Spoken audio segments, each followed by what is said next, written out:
In 2006, Ishuba Salmon was sentenced to 4 years and 4 months imprisonment for possession of a firearm and conspiracy to rob. It's now 2015 and he is still incarcerated. Ishuba was handed an IPP sentence, which, unlike a regular sentence, did not give him the right to automatic parole once his tariff had been completed. IPP sentences is an acronym for an imprisonment for public protection. These were brought about in 2005, April 2005 to be precise, by the Criminal Justice Act 2003.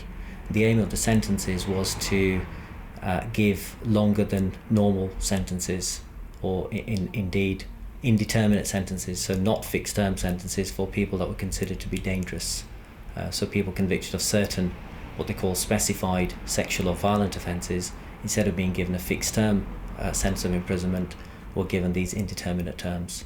It's something that's very similar to a life sentence, in that you can only be released once the parole board assess you as no longer being a risk to the public. Desmond Jadu is a community activist who works closely with the African and Caribbean community in Birmingham and has been helping the Salmon family to get answers. They're not questioning Ishuba's initial incarceration, but rather the implementation of his sentence, which has seen him spend nearly 9 years in prison. In Ishuba's case, he was sentenced in 2006 to 4 years 4 months. 9 years later, he's still incarcerated, having completed his tariff, having completed all the courses requested of him. He is still there, and the families want to know, well, he did the crime, he's done the time, when are you going to release him? And he's not the only person, unfortunately, caught up in this.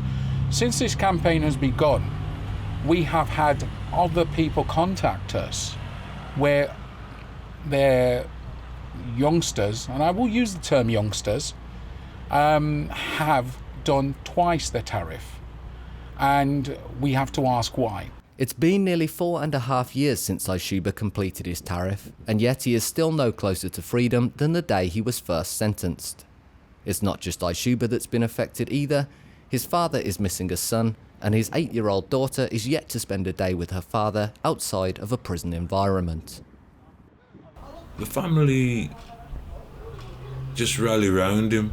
Well, it affects us all in, obviously, because sometimes, I'm just depressed because when I think about it, I'm just thinking, how many years has been wasted now, man, and he could have done something constructive, tried to rebuild back his life and things like that. This isn't the first time that the administration of IPP sentences has been called into question, and, after several reforms, the way in which imprisonment for public protection sentences are handed out has been changed. In 2012, the IPP itself was scrapped, and a new sentencing regime has taken over that, and that's in force from December 2012. It's similar to an extent in that it's still an indeterminate sentence, but you can only be given that indeterminate sentence if you are firstly convicted of an offence which is a serious specified violent or sexual offence, in similar terms to the IPP, but the new offence has got to merit a sentence of at least 10 years imprisonment. Unfortunately for Ishuba, these reforms came too late, with the changes in legislation not applying to those already serving IPP sentences. As he approaches 9 years of imprisonment, his father now worries that Ishuba and those serving IPP sentences will be forgotten. He's a very strong-minded boy, so he copes with it the best way he can, and like when we see him, he doesn't tend to show us that the hurt that it's hurting him.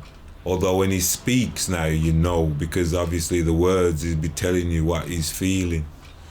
But he has acknowledged that his actions was wrong and not right. So hopefully, you have to give him a chance now for him to prove that he can come back into society and be a true and proper man.